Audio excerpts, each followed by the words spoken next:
Everything's connected. Everything we do has a cascading, event. It just sets up and it keeps going. It builds upon itself, and it can either go up or it can go down, right? Mm-hmm. They can cascade either way, right? Yeah. So we need to be able to anticipate them and set the right ball in motion. In this episode of Voices from the Field, NCAT Sustainable Agriculture specialists Nina Prater and Rinehart talk about how to improve profitability on livestock operations. They focus specifically on ruminants, choosing the right animals for your environment, grazing management, farm infrastructure, and marketing. Lee shares some guiding questions farmers and ranchers can ask themselves when making farm management decisions to be sure their operations remain profitable. Let's listen. I'm NCAT Ag Specialist Nina Prater. I'm here with my colleague Lee Rinehart to talk about ways to make your livestock operation more profitable. Today we will be focusing on ruminants. In addition to being an NCAT specialist, my family and I also have a small farm where we raise cattle and meat goats. So the topic of profitability is a close and personal one for me. Like many livestock farmers, we think about how to raise animals well, while protecting the soil, while supporting wildlife, while working off farm jobs, all while trying to make money on the farm rather than losing it.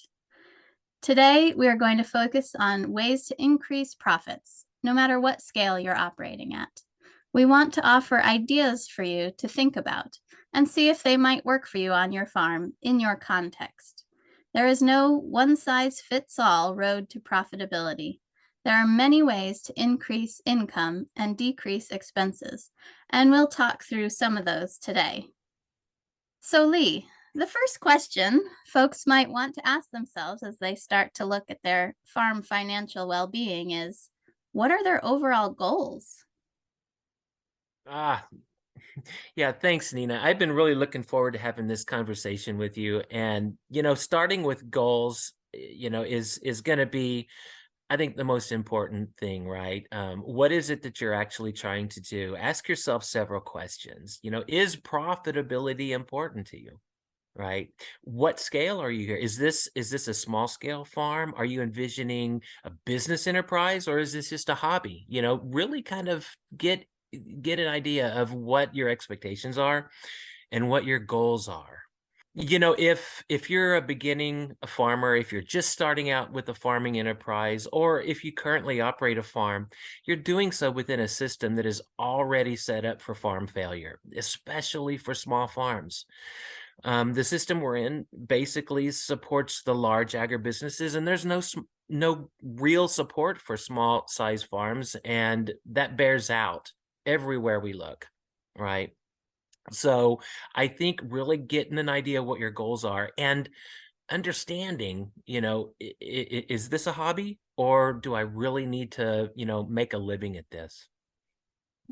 Yeah, not to be have a pessimistic, outlook right from the start of our conversation, but it is important to acknowledge the Mhm. reality of what small farms, the economy that small farms exist within. Right, right. And so hopefully throughout this conversation, we can talk about some ways, if you choose to say, yeah, I really do want to have a viable business here. It's like, okay, well, within livestock production, what are some of the things that we can look at to help us do that? So I hope that's what we're going to do today. Yeah, for sure.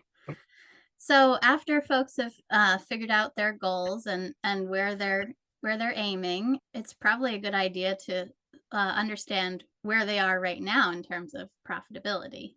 Yeah, it is, isn't it? A lot of farmers, in fact, I would say most farmers just really have no idea if they're profitable or not.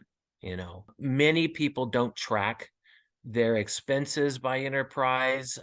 In fact, I would say most farmers I know, everything is kind of lumped in, right, to the whole farm budget, and they look at it quarterly or once a year or twice a year or something like that. And, you know, they really don't know what each enterprise is doing. So if they have a vegetable production, and then they've got chickens and goats on the side, and they lump everything together, you really don't know what's going on in these other enterprises. So it's important to know, what those enterprises are. And it's important to know, if profitability isn't that important, you just want the lifestyle. It's important to know what your hobbies are, right? And what you can do to make a living at. So Yeah, yeah, because when you lump it all together, it could mask that you might actually be losing money in certain yeah, enterprises. yeah. Mask. You may be in the positive overall, but you could be so much more. But you didn't realize that your goats or your chickens, or like like a classic one is egg production can really soak up an awful lot of money. So you really got to have a good handle on those expenses. Yep, for sure.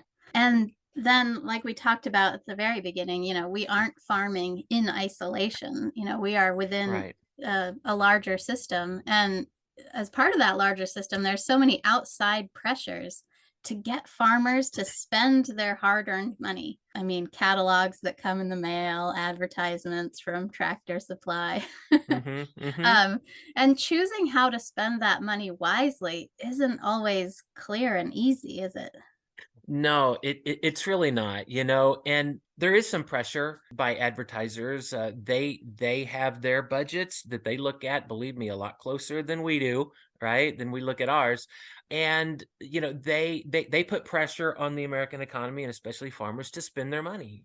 You came up with a really cool stat last week whenever we were going back and forth, and in the US, the percentage of our gross domestic product that is spent on advertising is around 1.36%. So that's around $285 billion a year, right? Spent for advertising. That's all to separate you from the money that you earn. Right. And so you're right. There are a lot of pressures put on us to spend money to buy stuff, right? Sometimes it's subtle, sometimes it's blatant. And there's always something that you can spend your money on. Always. It's like, oh, I need to do this. Well, I need to go buy this to do that. If you don't watch it, you can spend yourself into a hole. We've also been trading Wendell quotes lately, Nina, and Mhm. and one of the ones that we came up with, loved this concept that Wendell Berry says, but he says it should be easy not to buy things you don't need.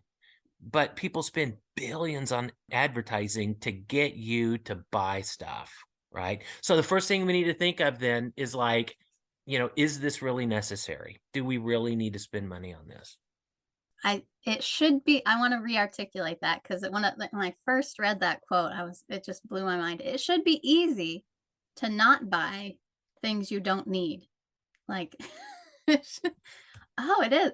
But I mean, how many of us feel the pull of like, I need this new thing? Like, it's just part of our culture is being surrounded by ads and pressure to think that you need things and you Mm-hmm. don't necessarily need them. So, and he was in this quote, he was talking about like why he doesn't have a computer. And this was from a while ago, Mm-hmm. but he was talking about like why he enjoys writing things by hand. And he had this quote: "If you love the freedom and elegance of simple tools, why encumber yourself with something complicated?"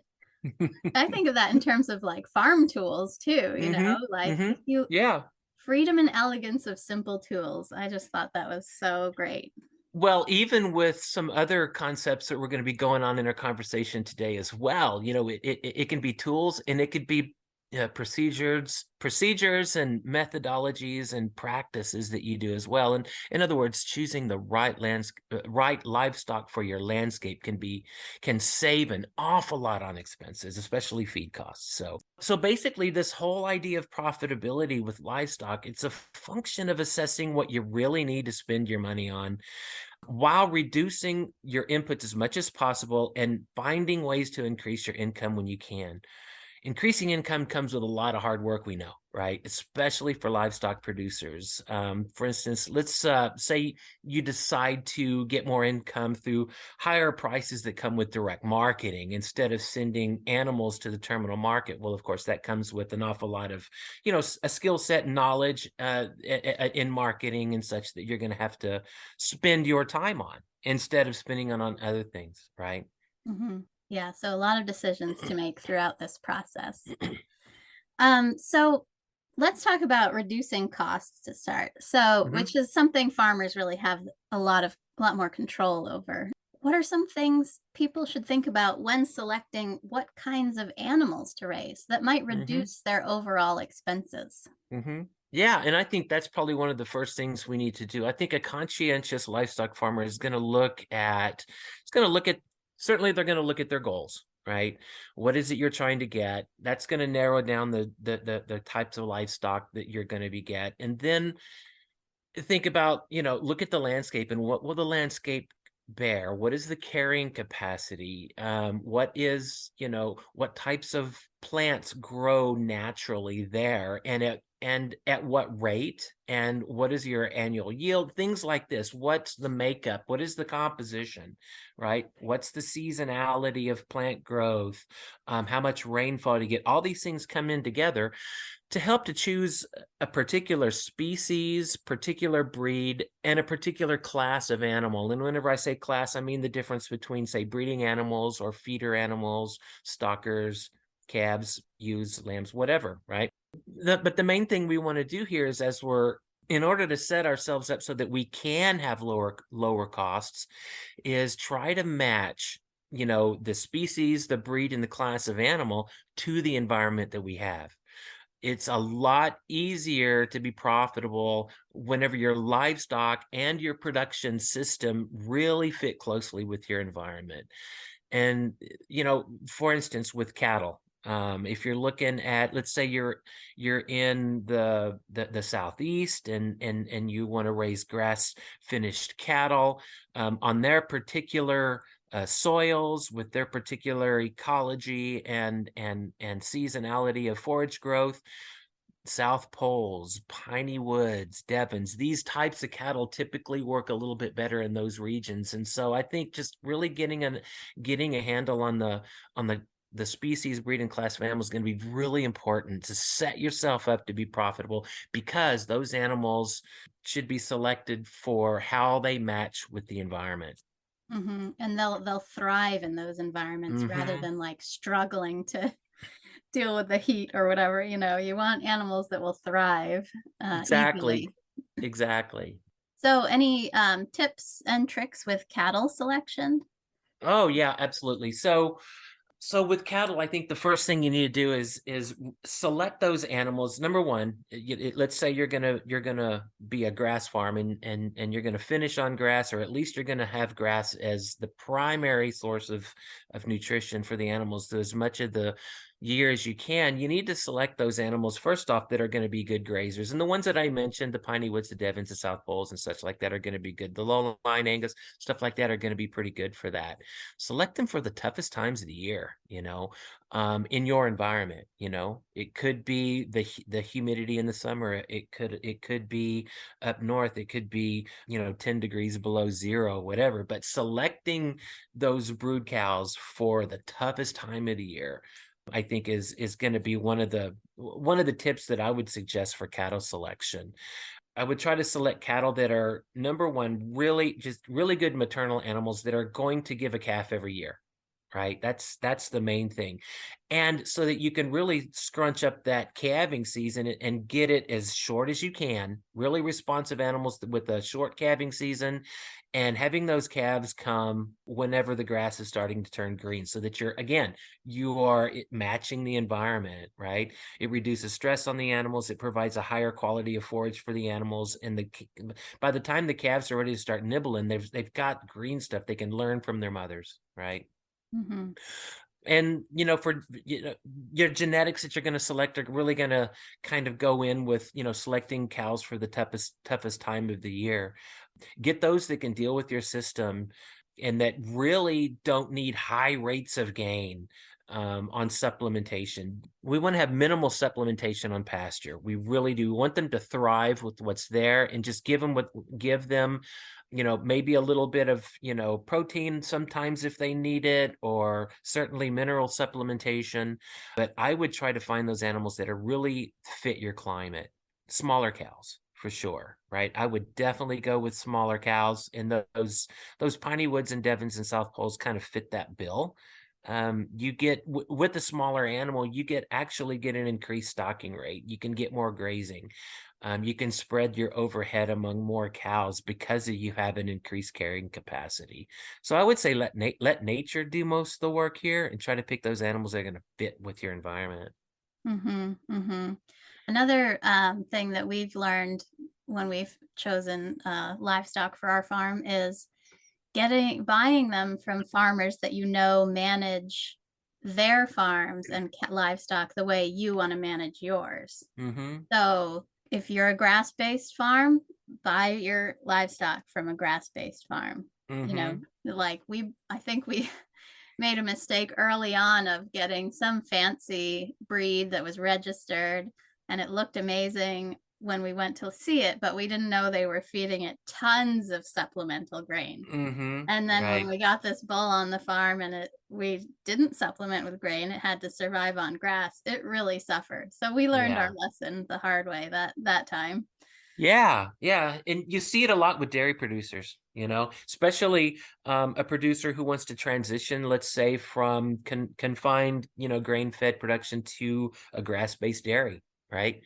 That can be really tricky on the cattle if they're not used to that. Like you take Holsteins that are, milking 70 pounds a day, and all of a sudden you put them on grass and they are going to crash. Mhm, They're mhm. gonna crash. So that's the extreme. But as you said, I think that principle holds, across all. We really want to have animals that are adapted, and finding those producers as close as you can to your environment, that raise them the way that you're going to be managing them, I think is probably key. So in small ruminants like sheep and goats, I know health issues can cost producers a lot of money. What are key things to think about to keep sheep and goats healthy? Hmm. Yeah. So I think the biggest thing there, of course, is parasites, right? In drier areas, it's not as much of a problem, but there's so many small ruminants on the eastern part of the United States where it's wetter, and you're going to have parasites. You're just absolutely going to have them, right? So it's a matter of managing those parasites. And I know that some of our ag specialists have written some really great stuff on managing internal parasites in small ruminants. Dave Scott, who has Montana Highland lamb, he's retired, but he is still raising lamb up in, I believe, southwestern Montana, right? But he's put together a lot of good things about how to manage for the refugia in your herd, and I think with internal parasites, the main thing to do there is just be really, really harsh in your culling, just culling repeat offenders, and trying to treat those animals that really need it, and letting those that adapt to your environment kind of keep going.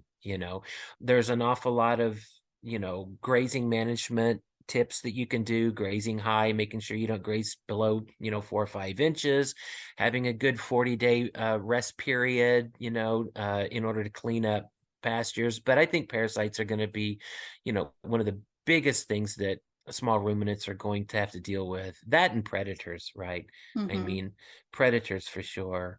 What do you guys ever have, like, predator issues at your farm? We do, and mainly it's neighbor dogs, Oh yeah. domesticated dogs that are Mm-hmm. just let to run loose. And we've lost several goats to dogs. Mm-hmm. And eventually it got like we had hesitated about getting a livestock guardian dog because of the expense of feeding them. And eventually we were like, no, it's going to pay for itself. And Mm-hmm. since we got a Great Pyrenees dog that stays with the goat herd, we have had hardly any, I think, you know, almost no attacks from Mm-hmm. neighbor dogs. So it's definitely worth the expense of feeding and maintaining a livestock guardian dog to protect the Mm-hmm. herd. Mm-hmm. Yeah, and Um, again, one of those necessary expenses, right? mhm, mhm, Mm-hmm. and it's one we thought about for years before we decided to do it. And we're really glad we did. I think it's one of those things that's proved itself to be worthwhile. Right. Yeah, it's really sad to lose kids Mm-hmm. to neighbor dogs. But it's kind of one of the realities of living out in the country is not everyone fences their dogs in, not everyone feeds their dogs enough. If they're low on And they don't money even and think about it. They don't even think that their dogs could become predators. Right. you know? Yeah. And maybe that one individual dog wouldn't have done that, but then a pack of dogs runs through the neighborhood. That dog Hmm. loses its mind, runs with the pack, and then they get into trouble. Yeah, starts running around with a bad gang. Yeah. So, so yeah, livestock guardian dogs, I think, or I know other people use different animals for livestock guardians, Hmm. but we've had really good luck with the Great Pyrenees. So, if someone hears this podcast and they think, "Oh, I have cattle, but I'd like to maybe try adding sheep and goats to diversify," and what would you recommend when they're starting to think about adding a new species to their Hmm. operation? So let's say you wanted to, you've got cattle and you want to go into sheep, you know, well, get 2 sheep. I mean, yeah, I wouldn't get one, I'd get two. Don't get a band. Start learning how the sheep behave. Let them go. I mean, whenever I was raising cattle in South Texas, that's what I did, right? I had a herd of Brangus cattle, and I said, I'm interested in these guys, and so I got 2 Barbados, and I actually turned them in with the cattle. And then within about 2 months, they bonded and they thought they were actually cattle, right? But that's what I would do. I would start small and observe and learn how they behave.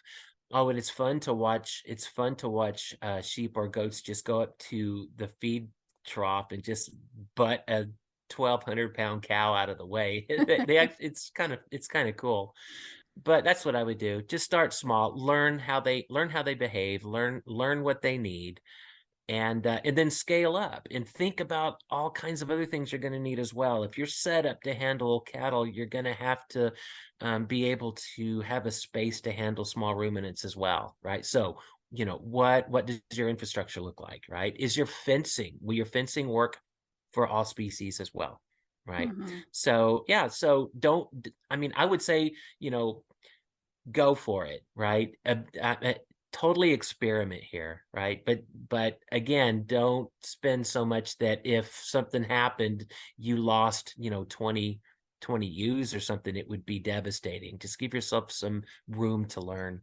Right. That whole idea of the safe to fail trial. Oh, absolutely. Yeah. Yeah. Try to have fun with it.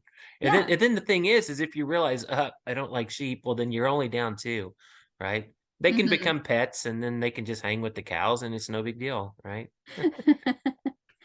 Yeah, yeah, for sure. Starting small and learning is Hmm. is so important. That whole expression "go big or go home," I really don't think has a place here. Oh gosh, absolutely not. No, I mean, because we're busy doing I mean, most farmers these days also have off-farm jobs, Mhm, mhm, and you don't need to be worried about stuff like that. So just give yourself a little bit of grace here, mhm.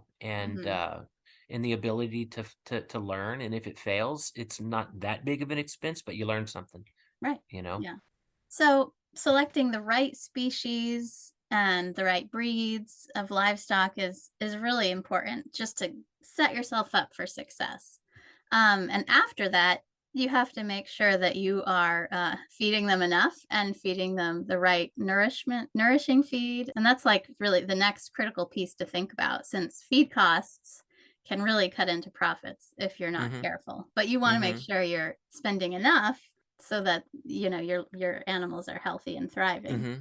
Yeah, and so I think in order to do that, you really have to think in terms of what's out there in the pasture and how can this pasture support these animals as much of the year as possible, right? Because you're right, feeding is one, if not the, that and labor really, one of the most costliest attributes of any livestock operation. You could feed yourself into a hole and into bankruptcy. Right. To avoid that, I think the main principle to look at is think about how you can increase the number of days you're grazing every year. And it can be done. And I have either ranched or been an ag educator in the South, in the Pacific Northwest, and in the Northeast of the United States. And I've seen people in all those regions push their grazing days to 300 days, if not more, right? Wow. A Mhm. year, right? And there's ways to do that, right? There's the use of stockpiling summer pasture. There's using annuals to extend the grazing season. There's many ways to do that, but if you can get off of the hay wagon here, yeah, and just use hay as, as an emergency feed source. You always have to have something in the barn just in case. But if you can get as close to a year's pasture grazing as you can, then you're going to be reducing those feed costs. Start slow again. That's not if you don't stockpile and you feed hay during the winter, it's like, we'll take a little bit of your pasture out this year and let it go into stockpile into maturity, and graze it in December and in January, and see how that works for you, and see how the animals behave. See how, I mean, if you could save a month of hay costs, that's a great start, right? Yeah, that's Just huge. little things like that. And you don't have to bite the whole bullet right here. Just, if you can take out one rotation, and give yourself 2, 3, 4 weeks of extra grazing, that can really significantly help to reduce costs.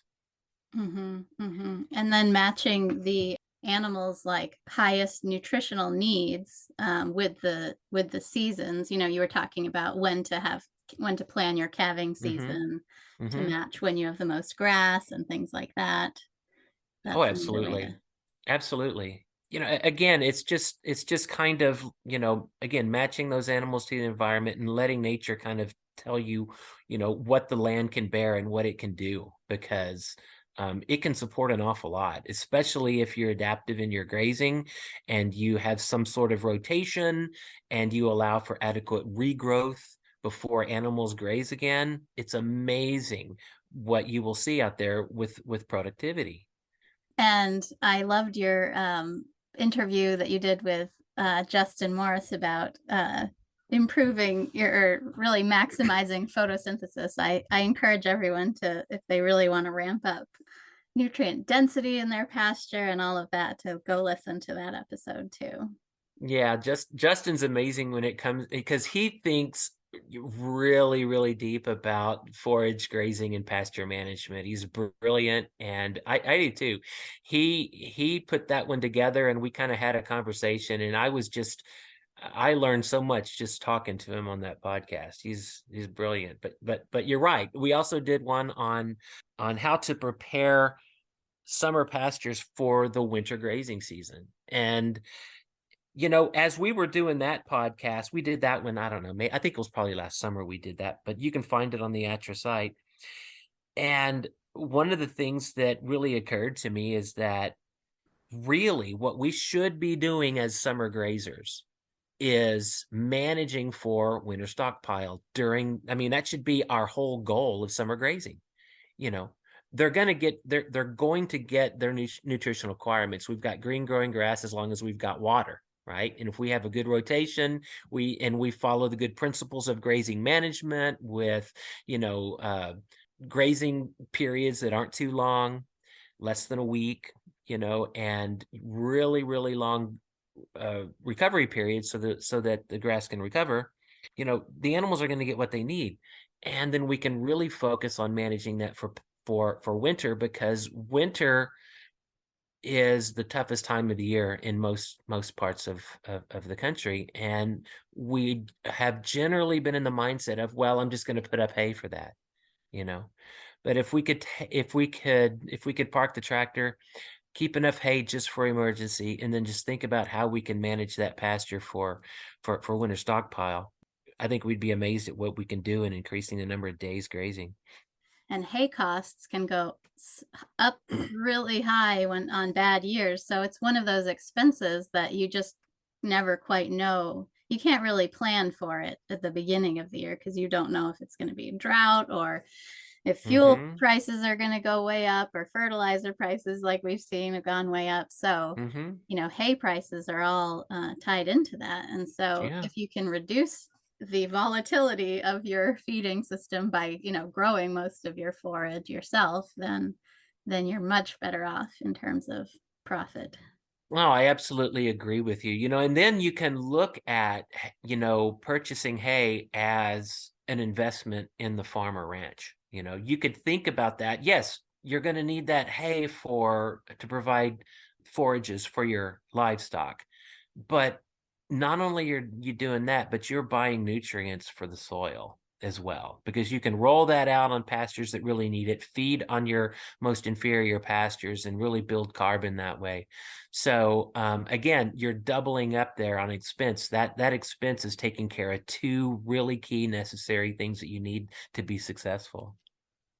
All farms require infrastructure of varying kinds, but it needs to be the right infrastructure that will add value to the farm and allow you to save money or make more money. So, what are some critical pieces of infrastructure farmers should invest in, and what should they be more cautious or thoughtful about? Mm-hmm. Yeah. So again, I think as we think about spending money on infrastructure, because you could spend all kinds of money on infrastructure. Again, labor, infrastructure, feed, those types of tools. You have to spend money on those, right? But how do you do it smartly, right? Um, let's talk about Wendell Berry again, right? Another really cool quote that we found by Wendell is, "A good solution should be cheap, and it should not enrich one person by the distress or impoverishment of another." So in agriculture, the so-called inputs are, from a different point of view, outputs. They're expenses, right? So we talk about that a lot, Nina, right? We say, Mhm. all these inputs in agriculture. Well, really, those are, whenever you hear the word input, that is expense, because you're paying for that. Barry also says, "In all things, I think, but especially in an agriculture struggling to survive in an industrial economy, any solution that calls for an expenditure to a manufacturer should be held in suspicion." I love that. Not rejected necessarily, but as a rule, mistrusted. In other words, what he's saying is, question it. Do I really need this? How can I do this simpler? How can I let nature be the set the standard for what I want and need here? So we have to invest in fencing, right? I mean, that's one of those expenses, and we can do that. We can do it cheaply. We can do it ourselves. We can hire somebody out and have somebody contracted to build a fence. We could get an NRCS cost share program, perhaps, to help with the fencing. Um, Generally, if we're a grass-based livestock operation, we definitely need to have a high quality perimeter fence, right? And then invest in some good polywire and step-in posts to separate pastures internally, these types of things, and save an awful lot of money that way.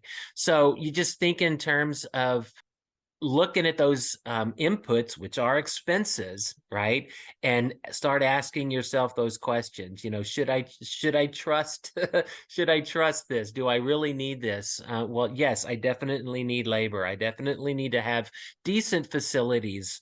I may not need a huge prefert cattle panel system with a head gate if I've got 30 cows, but maybe a barn and a pen and a sorting alley could work for me.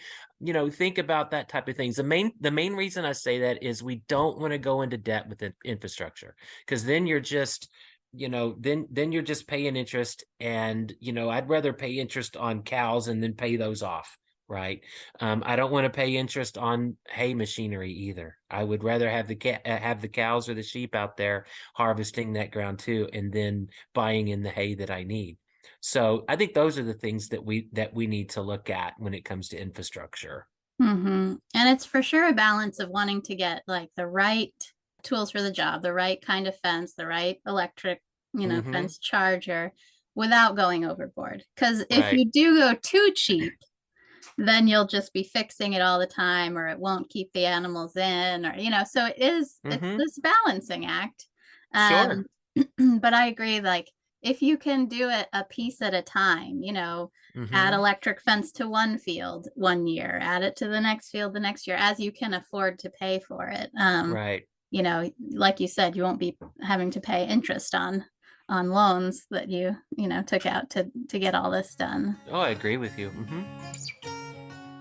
NCAT's Soil for Water connects you with farmers, ranchers, and land managers who are discovering practical ways to catch and hold more water in their soils.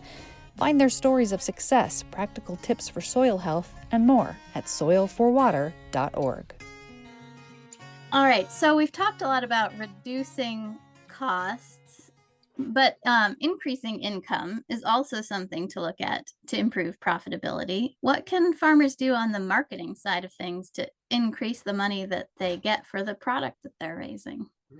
Well, so there's going to be some costs come with marketing, right? And one cost that you need to consider that a lot of times we don't is, the labor cost of actually doing the marketing, because now you're going to become a marketer as well as a farmer or a rancher.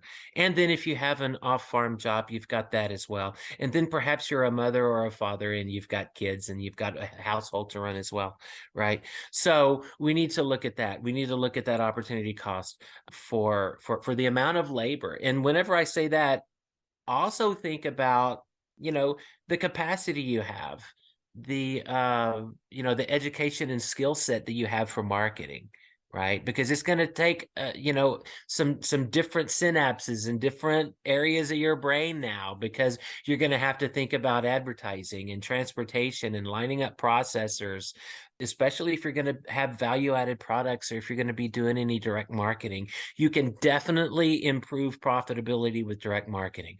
You just have to have that pricing savvy, that marketing drive, and really set yourself up well with the processor.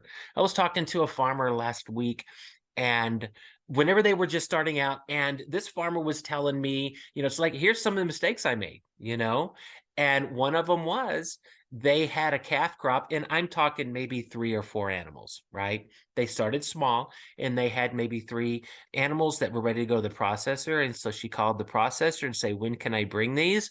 And the processor said, well, do you have an account with us? What's your account? No, I don't. I'm just starting. Oh, well, it's going to be about 6 months. I'll put you in line. Right? So that was a big learning curve right there. So they had to carry those animals over for 6 months. You know what I mean? So having Yeah. that relationship with a processor, if there's one near you, right? I mean, again, transportation, the biggest bottleneck gap we have in livestock production right now is processing, right? And so overcoming some of those obstacles, which a lot of savvy people are doing, but it's hard to do.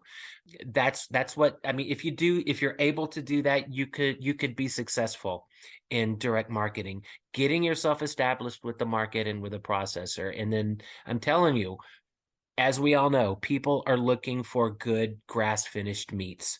They are, and good grass-fed milk products. So the demand is there, especially if you live near an urban center. It's just using some of those other brain synapses now and putting that marketing ability to work. Yeah, one thing I think that's really important to think about when you're moving into the arena of like marketing a finished product, a packaged steak or whatever it is that you suddenly are being compared to what's in the grocery store. Oh yeah. So like you might have a superior product in, every way to the, commodity, whatever it is in the grocery store. But people in their heads are going to be thinking, oh, I could get this for half the price at the local grocery store. Or, and packaging, you have to have it in like this nice, appealing package for people to want to get it. Like there's And labels and all of that. labels and like you said, like you have to be a a salesperson all of a sudden instead of just a farmer raising the stuff. So it's like suddenly you enter an entirely different world than just farming. And I think a lot of people are really attracted to that and excel at it and think of creative ways to market and reach people. For us, my husband realized very quickly, he's like, oh wait, I'm an introvert. I don't want to talk to people at 7:00 in the morning on a Saturday. Like maybe I won't direct market. So it really has to match your context, I think. It does. It does. And there's avenues there for us introverts as well, right? Just kind of think about the ways that you could raise animals and not and still take advantage of a direct marketing situation without being the salesman. Those exist, but it requires setting up. Again, you're going to have to develop relationships with other people. Perhaps you could graze stockers for a nearby producer who needs land, right, in order to finish some cattle, and you could like contract graze those for a neighbor or some type of an arrangement like that. So there's things that we could do, where you could kind of get into the business, and you could perhaps graze specifically for somebody who has a bigger market, right? There's a farm down close to us, Forks Farm. Many people may have heard of Forks Farm in Orangeville, Pennsylvania. They have a farm store, and they sell their own meats, and they also sell meats from other farmers as well. And so, there's ways, and that, if you have those abilities in your community, that you could look at opportunities to kind of latch on to some of the good work that's being done by others. That builds community, which is, I mean, we want more farmers on the land doing good things and raising good products, right? And the best way to do that is cooperatively, I think. So there's opportunities out there, even for us introverts. For sure. I don't think it's a limitation. I think it's just such an important thing to recognize about yourself. Like, Sure. maybe just knowing yourself, your goals, your aims, and like you said, looking for ways to collaborate with other farmers or other businesses, I think is super valuable.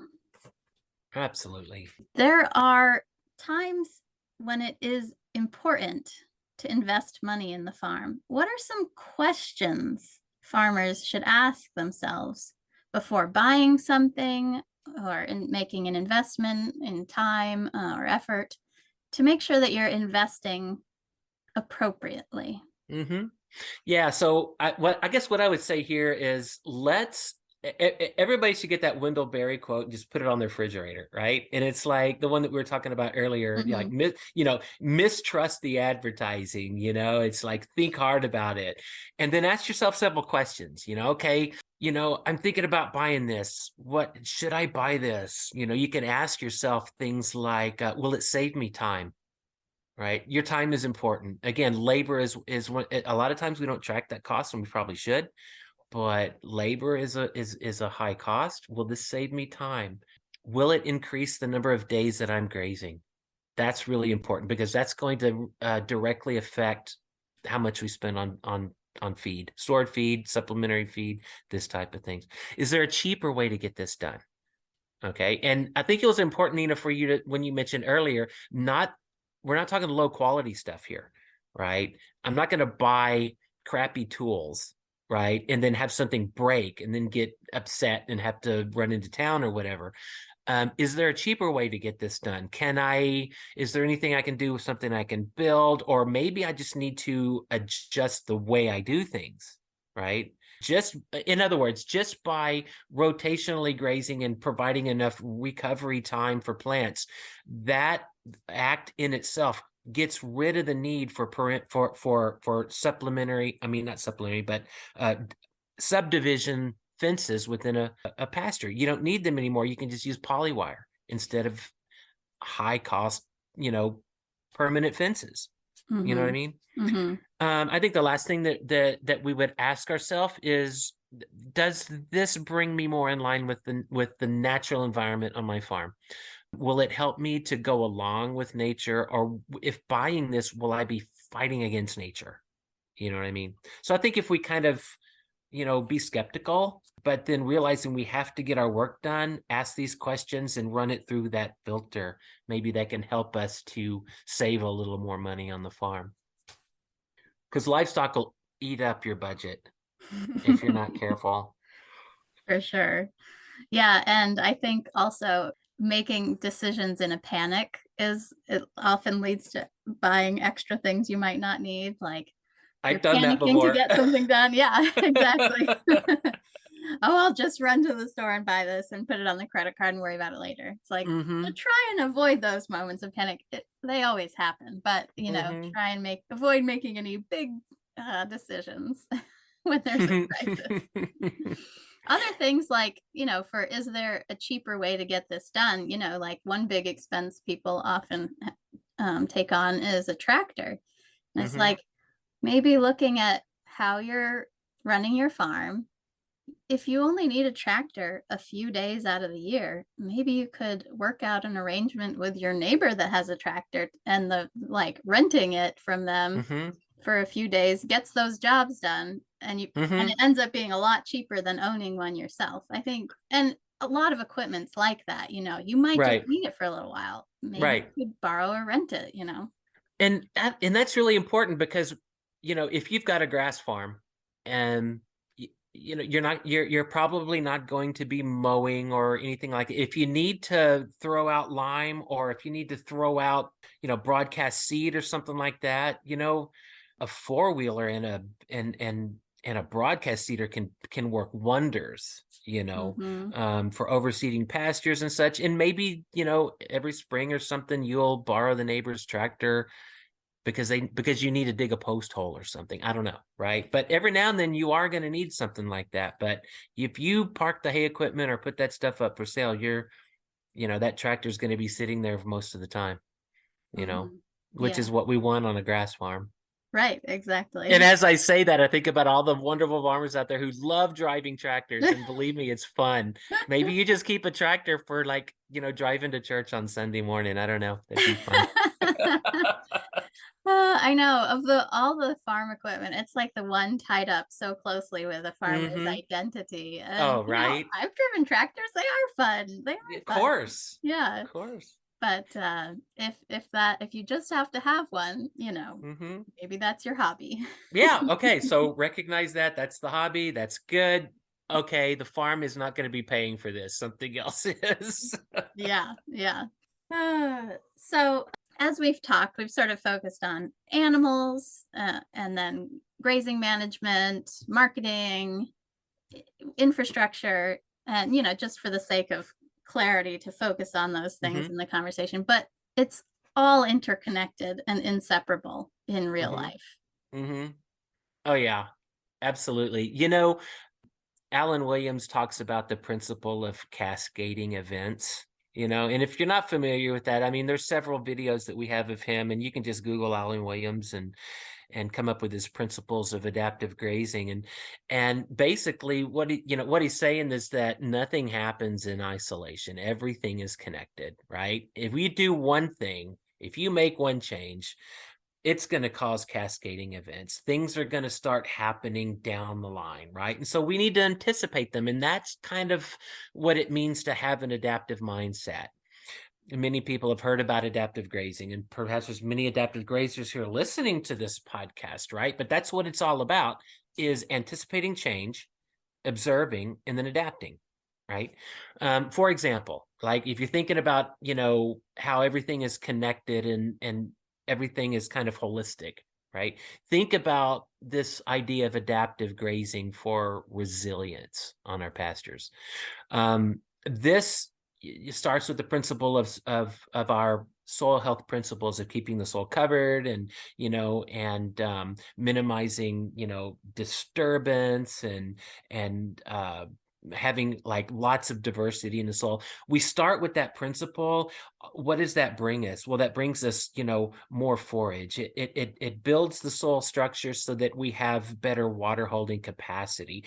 That builds our forage yield, and we have a higher carrying capacity on the farm now, so that we can perhaps graze more animals, especially, as I said before, if the animals are smaller statured and they have a lighter footprint on the landscape.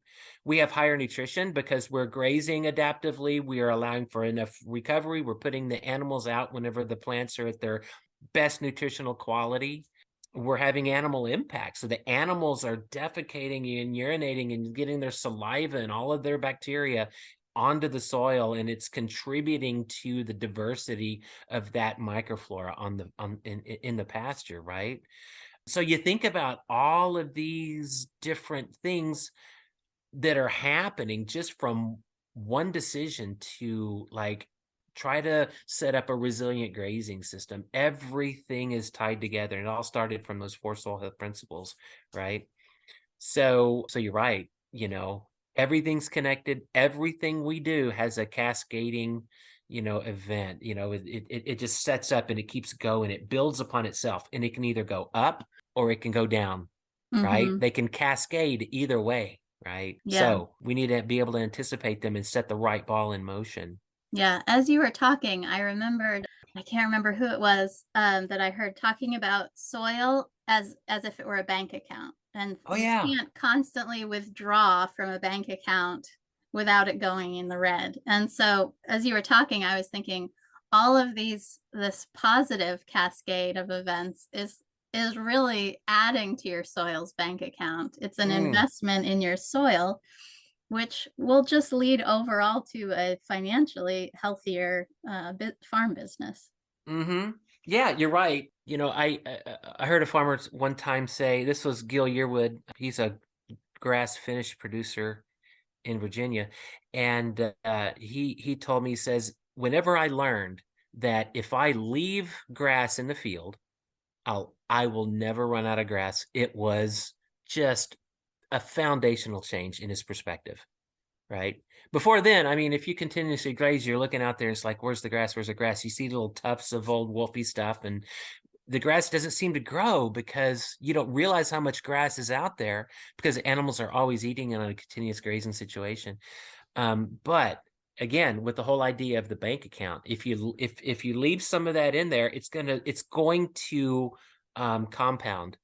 You got interest going here. If you leave Mm-hmm. grass in the field, you're always going to have grass. The bank account thing works for grass and for soil too. Mm-hmm. Yeah, that's great. Mm-hmm. So we've talked about a lot. We've covered a lot of territory.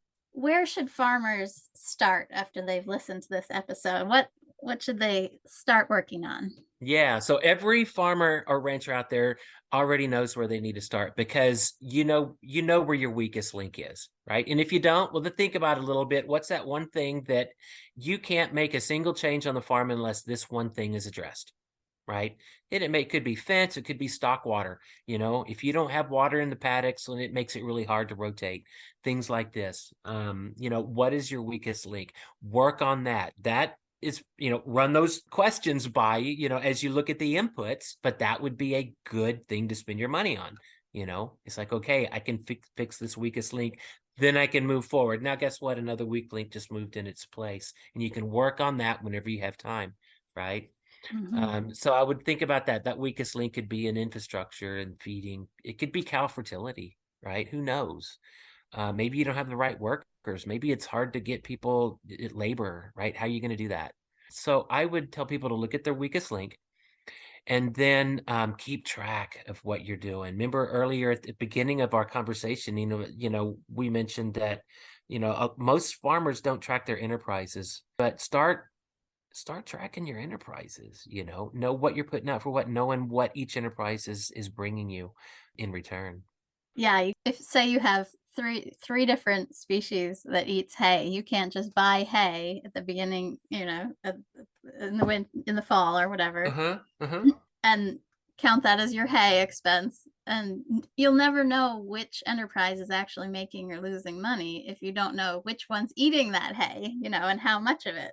Exactly. And then comparing that to the income you had from each stream, but you don't know what the income is from each stream because you haven't tracked it. Mm-hmm. Right. So Mm-hmm. that's what I would say. Find your weak link and track your expenses and your income. Yeah. Mm-hmm. Mm-hmm.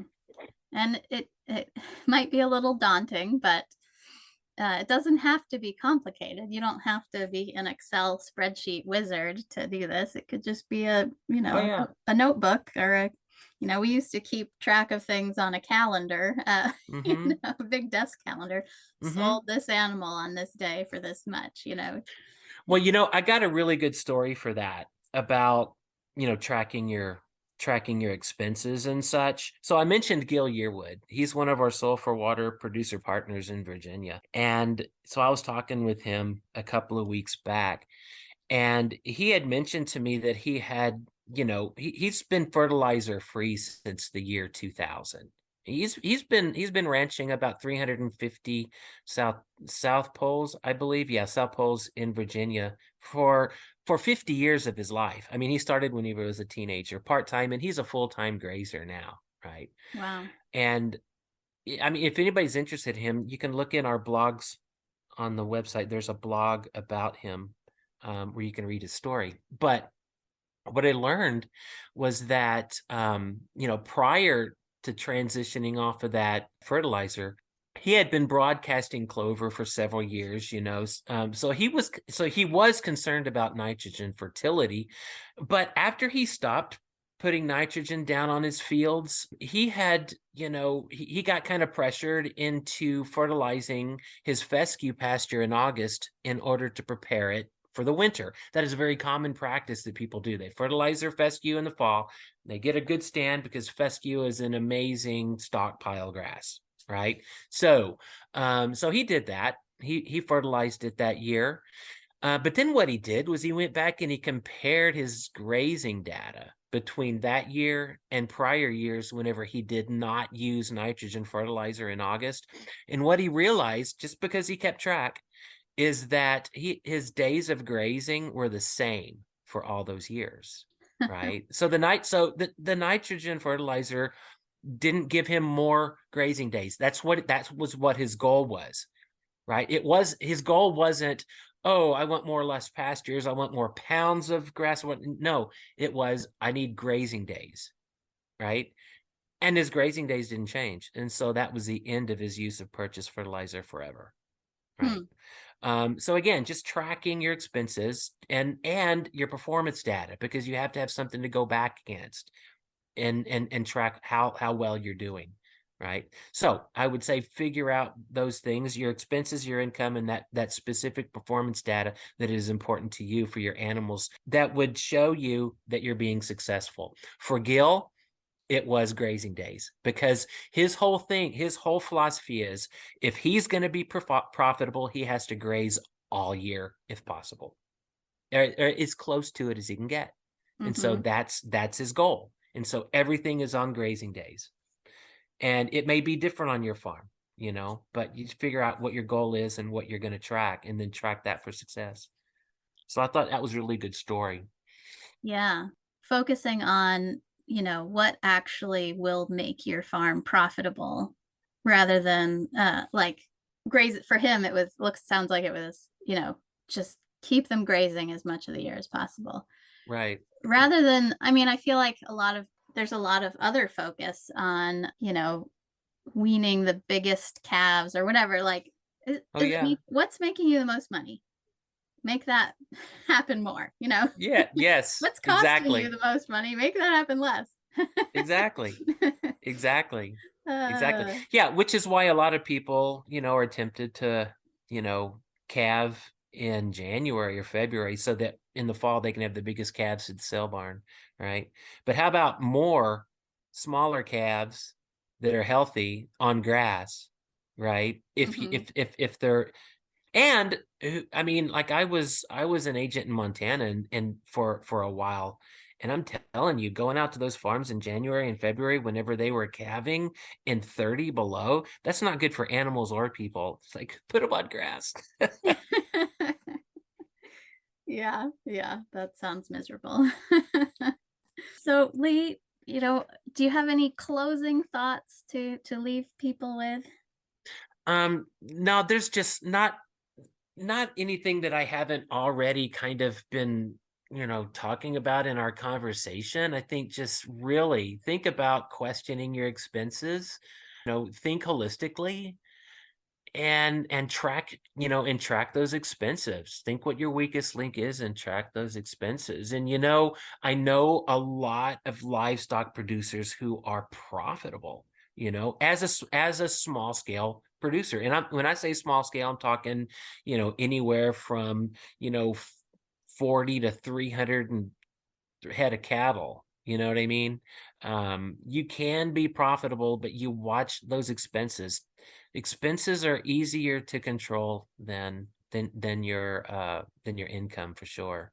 And I think, like we said, starting small, any changes you make, just start small and track how it goes, and just keep nudging your way towards greater and greater profitability year after year. And I think people will be in good shape. Yeah, I think so too. I think so too, because there is a lot of opportunity out there. And, sometimes things happen to us and, we don't know what happened. It was the market, it was weather. I mean, good grief, agriculture is risky. But also, in addition, we tend to give ourselves a lot of problems that we don't need as well. Right. So I think if we just think holistically about those and really question what we do, right? Is this really what I need right now? Would this make my farm more regenerative and more resilient? Will this purchase or will this input bring me closer in line to working with nature? And then I think, that'll kind of send us in the right direction. Yeah, yeah. Don't just do things because that's the way you've always done them, or that's the way previous Mm-hmm. generations always done them. It's like, Mm-hmm. why? Why? Always ask why. Yeah. Ask why. Very good, Nina. Ask why. Well, I think that's a good place to end, and we will make sure to include some good related resources in the show notes of this podcast. And Mm-hmm. because there's only so much we can cover in this amount of time, and so we will make sure to provide lots of things to keep you going on this path towards increased profitability. Yeah, absolutely. Well, as always, Nina, it is so great to have these conversations with you. Yeah, this was a lot of fun. Thank you. See you later. Mhm. That's it for this episode. Thanks for listening. Additional information about this episode and related resources can be found at attra.ncat.org. Don't miss an episode. Subscribe to Voices from the Field wherever you get your podcasts. I'm your host, Rich Myers. ATTRA, Voices from the Field, is produced by the National Center for Appropriate Technology, headquartered in Butte, Montana. It's supported by the USDA Rural Business Cooperative Service as part of NCAT's ATTRA Sustainable Agriculture program. Any opinions, findings, conclusions, or recommendations expressed in this recording are those of the participants and do not necessarily reflect the views of the USDA or NCAT. We'll catch you again next week, and until then, keep on farming.